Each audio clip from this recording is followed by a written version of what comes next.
Ya kriteria itu adalah anak-anak yang sudah mengarah pada tindakan-tindakan kriminal dan orang tuanya tidak punya kesanggupan untuk mendidik. Artinya bahwa yang diserahkan itu adalah siswa yang oleh orang tuanya di rumahnya sudah tidak mau lagi, tidak mampu lagi untuk mendidik. Jadi kalau orang tuanya tidak menyerahkan, kita tidak akan menerima. Mekanismenya Sudah, kan Purwakarta sudah memulai kemarin.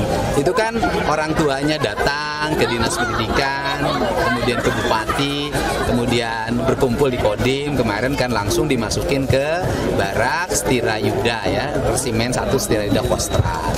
Dan mereka sangat happy saya lihat hari ini. Dimana nggak happy, gizinya cukup, istirahatnya cukup, olahraganya cukup, sistem pembelajaran di sekolahnya cukup. Kan mereka tetap belajar di sekolah. Cuman gurunya aja ngajarnya di sana. Pak, terkait payung hukumnya Pak? Sudah ada surat edaran ditujuin ke sekolah-sekolah. Nah kemudian kalau bicara payung hukum kan yang menyerahkan orang tuanya dalam bentuk surat keterangan bermaterai. Artinya bahwa pemerintah daerah, kemudian jajaran TNI Polri itu mengelola anak-anak, mendidik anak-anak yang dititipkan oleh orang tuanya. Itu juga sudah payung hukum. sudah dari siapa? Ya sementara ini saya support, Bupati juga support dari biaya operasional mereka ya. Bupati Purwakarta itu dari biaya operasional dia support. Tetapi mungkin nanti di perubahan anggaran dimasukin dalam sistem. Kan yang penting jalan dulu. Misalnya begini deh, mereka butuh makan, masa kita nggak bisa ngirim makan sih? Pemda provinsi juga bisa ngirim makan tiap hari, nggak ada masalah. Pak Gub, hingga saat ini udah berapa siswa Pak Gub yang Kalau kemudian yang di Purwakarta 39. Yang Purwakarta hari ini di sini berapa Pak Kadis? Di sini 30. di Kota Bandung ya Pak? Di Kota Bandung 30.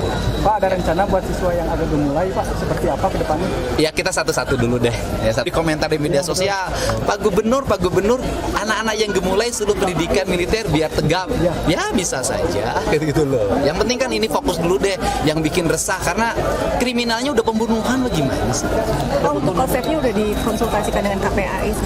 Kita kan pendidikan ada konsep gimana, kan sekolah sudah punya kurikulumnya masing-masing. Kan ini yang bergerak, yang menyerahkan juga kepala sekolahnya. Mereka kan sudah ada kurikulum, terus problemnya apa sih? Dari sisi aspek pelindungan anak kan gak ada problem. Saya gini deh, Paskibra dilatihnya sama siapa? TNI. Terus kemudian kita ada sekolah SMA loh, yang di dalamnya sistem pendidikannya dikelola oleh tentara. Sekolah Taruna Nusantara. Kan sistem pendidikannya model militer, semi militer. Jadi bukan hal baru gitu loh, bukan. Kemudian apa sih yang dihasilkan anak-anak Taruna Nusantara? Anak-anak yang sehat, anak-anak yang cerdas, anak-anak visioner. Walaupun sekolah umum juga banyak yang sangat visioner, tetapi proses ketahanan dan kebugaran tubuhnya berbeda. Pak, tadi ada larangan bawa HP dan motor Pak. Untuk anak Mulai SMP, kapan, Pak? Anak SMP, per hari ini anak SD dan SMP tidak boleh bawa motor dan HP.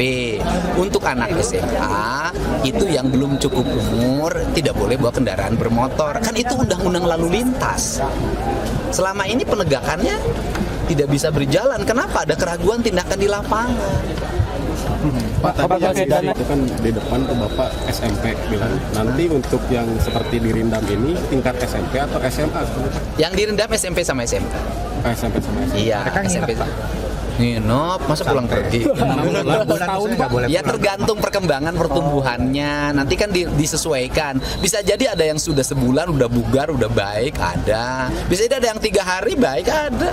Kan tergantung. Tergantung. Kami dimandirikan. Waktu pertama, waktu dimandirikan tuh nangis. Saya waktu kemah dulu nangis, waktu SD ditinggalin kemah. Kan ada nangis. beberapa anak yang sempat dilaporkan di Polda gitu. Jadi yang terjaring dalam berbagai operasi. Iya. Nah itu masuk juga. Iya, nanti masuk menjadi salah satu, tetapi terlebih dahulu orang tuanya harus bertemu dulu, ya. Jadi penyerahannya harus oleh orang tua, tidak boleh penyerahan di luar orang tua. Tapi kalau orang tuanya saya masih sanggup mendidik, bikin surat pernyataan dong, sanggup mendidik. Nanti kalau ada terjadi kriminal lagi, orang tuanya di situ harus ada tanggung jawab.